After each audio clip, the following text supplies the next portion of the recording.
Hi dears, welcome to my channel. Today we are discussing the lesson Our Environment. This lesson seems to be very easy to learn, but numerous questions may be arising.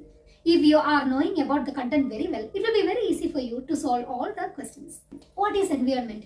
Everything around us makes the environment, isn't it? It includes biotic components as well as abiotic components. You may be familiar with the word biotic and abiotic. Biotic means what? Living components, and abiotic means what? It is the non-living components. Both these together constitute the ecosystem. What is this ecosystem? Ecosystem is the interaction between biotic components and abiotic components makes the ecosystem. So the life in various habitats makes the ecosystem. There are various ecosystems. They are pond ecosystem, then desert ecosystem, forest ecosystem, and all. And the ecosystems can be made by human also. That is, artificial ecosystems are also there. That is, aquarium, or we can say garden. All these constitute the ecosystems. So what are types of ecosystems are there? There are two types of ecosystems. That is, natural ecosystem and artificial ecosystem.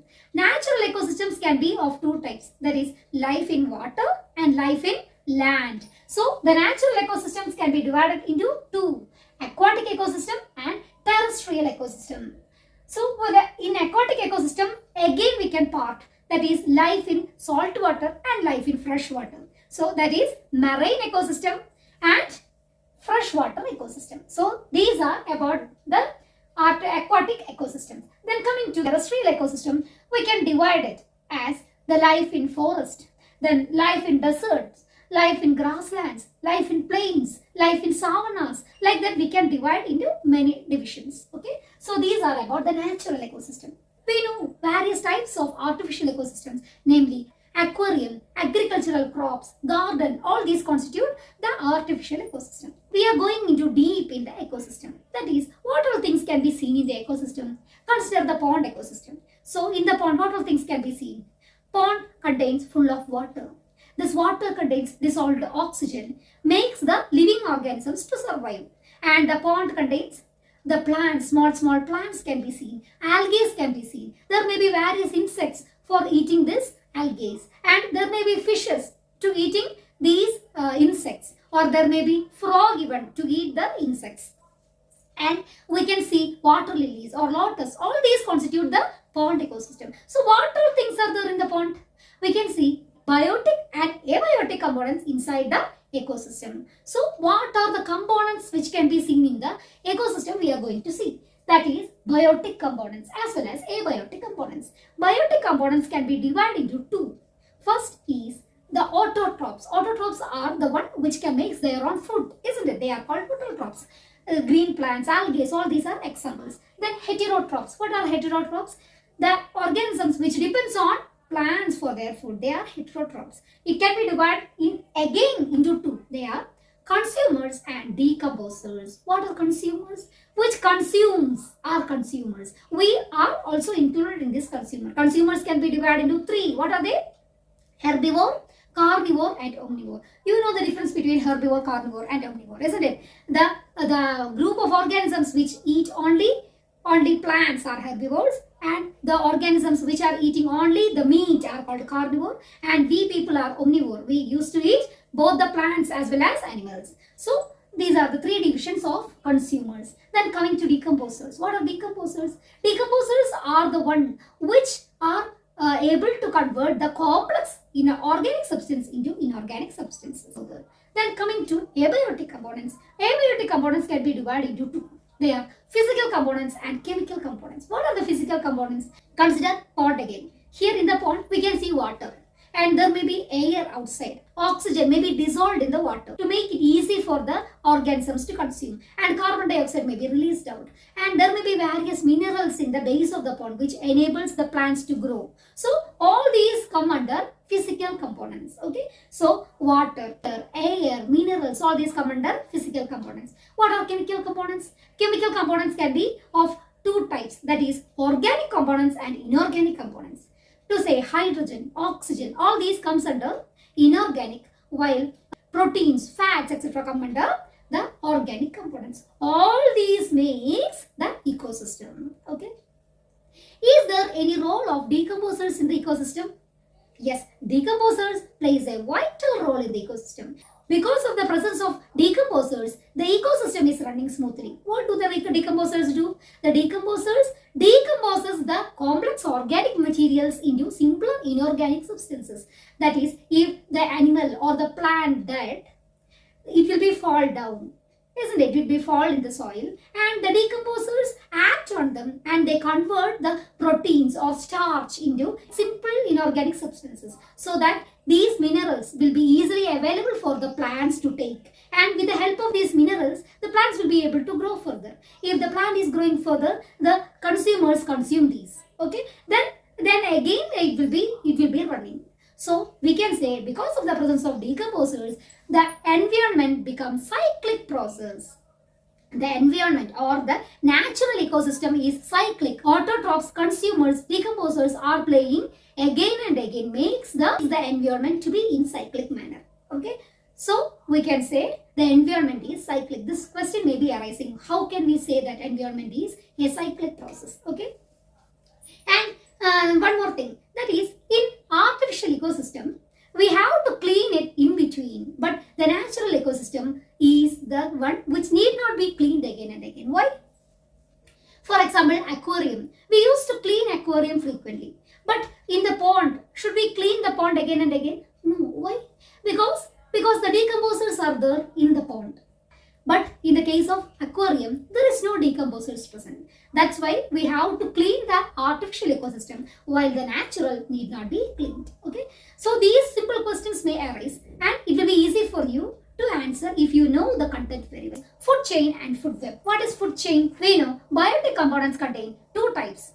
They are autotrophs and heterotrophs. Autotrophs are able to make their own food, while heterotrophs depends on the autotrophs for their food, isn't it? So the autotrophs are again called producers because they are able to produce food. We know sun is the ultimate source of energy. From solar energy, the plants are able to convert it into chemical energy. How many percentage of the solar energy will be converted into chemical energy? You know, it is only 1%. The plants which are absorbing the solar energy, all the amount will not be able to convert into the chemical energy. Only 1% of it is converted into the chemical energy as food. Okay, the herbivores are consuming these plants. So will they get the total energy which the producers are producing? No. If we are considering grass, the grass also needs energy to respire. Grass needs energy to do photosynthesis. It also needs energy to for its own growth, and the rest 10% of energy will be available for it. And this energy will be taken up by by the herbivore, to say deer. Okay, so the 10% of energy from the grass is transferred to the deer. Okay, then we are considering the deer. Deer also needs to move. Deer also needs to respire. It is also having circulatory system, digestive system. All these has to work. For all these, energy is needed. And moreover, it needs to heat its body. For that also energy is taken. So the deer is using the 90% of its energy for these purposes, and the 10% of energy will be stored. If the tiger is eating that deer, it will get only that 10% of the energy. Okay, so what we are understanding from this, the energy goes on decreasing as we are moving higher to the food chain. We can represent it in trophic levels. Consider this, that is grass eaten by grasshopper, eaten by bird, eaten by snake. So these are coming under the trophic levels. Grass come under first trophic level, and grasshopper the second trophic level, bird third trophic level, and the snake is at the fourth trophic level. So consider the grass is having the energy to say 50,000 joule. Okay, 50,000 joule of energy the grass is having, and the grasshopper which is eating it will be having only 5,000 joule of energy, because the grass will take the rest of all energy for their own purpose, and the grasshopper will get only 5,000 joule. And the bird which is eating this grasshopper will get how many ma? It will get only 500 joules of energy. Okay, 10% of the energy from the grasshopper is passing to the bird. And the snake, who is ultimate or the top level in this food chain, is getting how much energy? It is getting only 50 joule of energy. So from 5,000 joule, it reached the 50 joule. What you are understanding from it? As we are moving higher in the trophic levels, the energy will be goes on decreasing. So the topmost, which is in the topmost level, will get less energy compared to the base, that is grass. This tropic level is the one which shows the flow of energy in the food chain. Okay. Now one more question is arising. If the bird is not present, or if there is no bird at all, will it affect the food chain?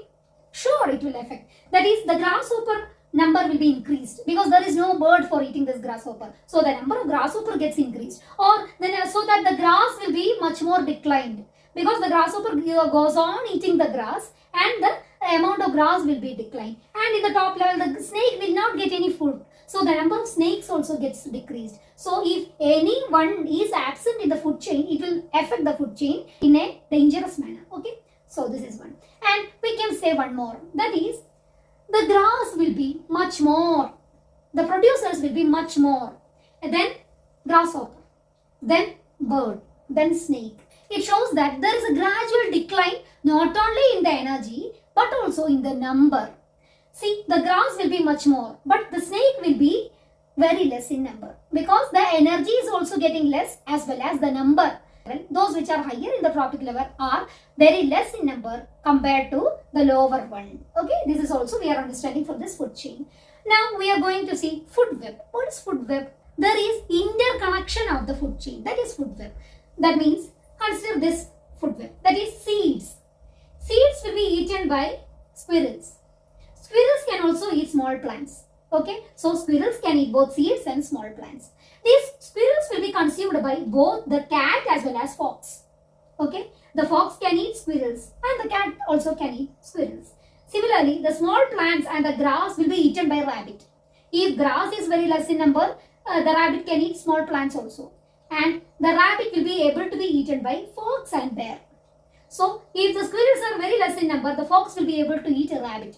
So, it shows the complex feeding relationship. That means interconnection of the food chain will be seen in food web. Okay, so food web is also very important. Relationship will be seen in the form of a web. So, we are saying it as food web. So, we should know what is food web and the importance of it. Also, should be known. Okay. So, what are things we are understanding from this food chain and food web? We are understanding one thing, that is, food chain is a linear sequence and there is only one direction for the food chain. We cannot reverse the food chain. Food chain cannot be reversed. Then energy flow. The energy is flowing in the environment in the form of food chain. Okay. Then we can say only 10% of the energy is moving from one tropic level to another tropic level, which makes us sure that the energy goes on decreasing as we move higher in the tropic level. Similarly, we can say one more thing, that is the number also gets decreased when we are moving from lower to higher tropic levels. All these we are understanding from the food chain and food web. And one more thing, if any one kind of organism is absent in the food chain, it will reversibly affect the food chain. All these we are understanding from this. Okay. So now we are going to see the biological magnification. We know as we are moving higher to the tropic levels, the energy gets decreased. But there is something which gets magnified if we are moving higher to the tropic level. What is that? We are seeing the plants, in order to protect it and to get higher yield, we will apply sprays which are chemical. To say pesticides, weedicides, insecticides, like that, various sprays will be applied for the plants for the better growth, to get better yield and all. What happens when we are spraying it? These chemicals will be absorbed by the soil and it will reach to the plants, the leaves. In the leaves, these chemicals will be accumulated. From the leaves, it reaches to the herbivore, and from the herbivore, it will reach to the carnivore. In that manner, it will be moving. But what the specialty is, these toxic substances will not be able to be digested in the body of the plants or animals. So, the higher tropic level animals will be affected because of this. Consider the example in water. If the weedicide or fungicide is reaching into the water, from the water, algae will absorb these toxic substances. From the algae, it will goes to insects. And we know the insects are not eating one algae. It is eating a numerous algae, isn't it? By eating it, the insects will get much more amount of these toxic substances. And these insects, many more insects will be eaten by the fish. The fish will get these toxic, and from these it will go to big fish, and finally it will goes to human.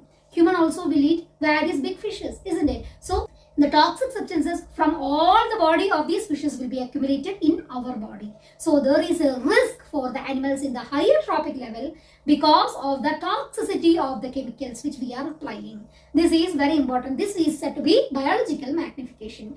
Can we remove these toxic substances by washing? By washing, these toxins will not be removed. Or if we are digesting in the body, these toxic substances will not be digested. The other food particles will be digested, but the body is not able to digest these toxics. So it will be accumulated in our body, and because of this, various diseases will be caused for us. Okay, this is very important thing which we have to think about. Now about the ozone depletion. What is ozone layer? We all know ozone layer is a protective layer which protects us from harmful UV rays. How is it formed? When oxygen molecule is reaching the higher atmosphere, UV rays split this oxygen molecule into oxygen atoms. These oxygen atoms, when combined with the oxygen molecule, ozone will be formed. This ozone protects us. That all thing we know.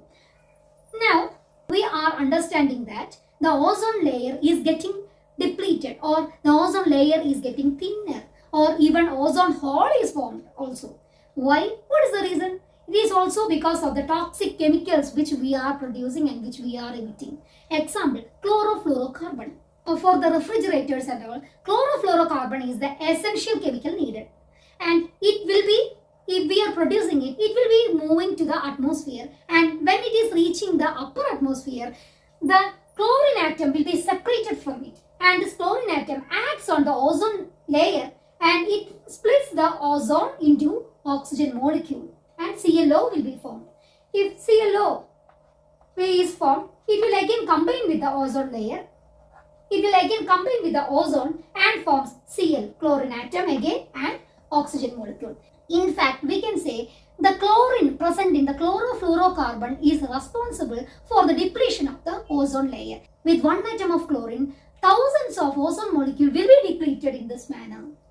So it is very crucial to see about this problem. So UNEP, United Nations Environment Program, in 1987 made a decision that the refrigerators should be made with chlorofluorocarbon free.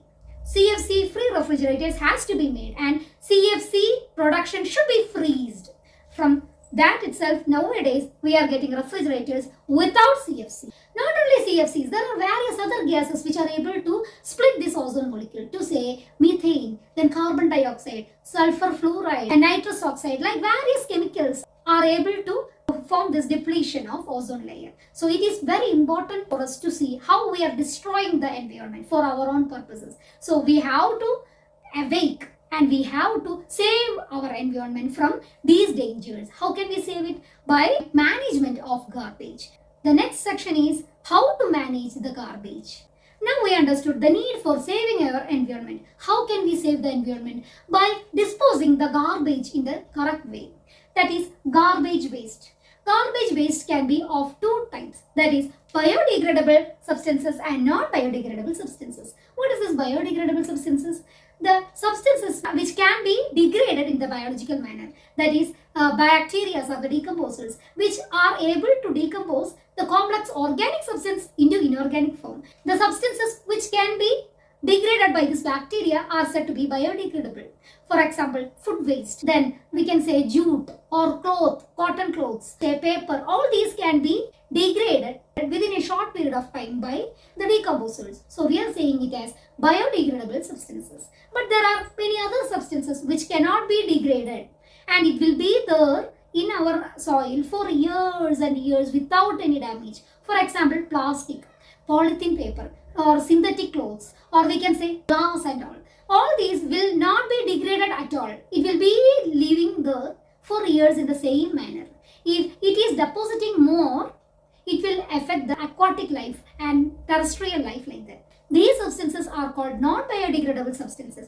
But it is fate to say that non-biodegradable substances are increasing in our environment and causes pollution to the aquatic life as well as terrestrial life. So we have to remove the biodegradable and non-biodegradable waste from our environment. Now we are going to see how we are able to remove it. For the biodegradable waste, there are various ways to say biogas plant.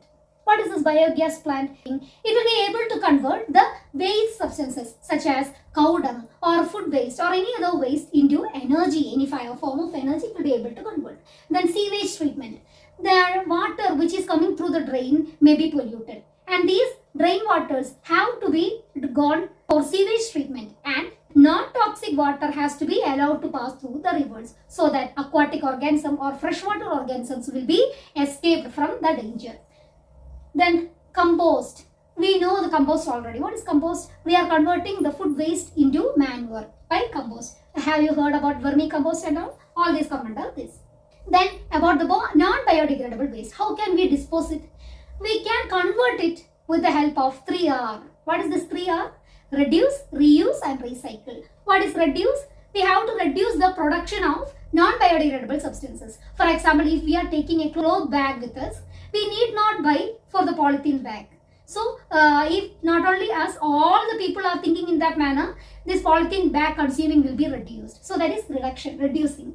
Then reuse. Reuse means we can reuse a substance into some other substance. For example, if the water can is empty and if you are trying to leave it, instead of leaving it, we can convert it into plant pots.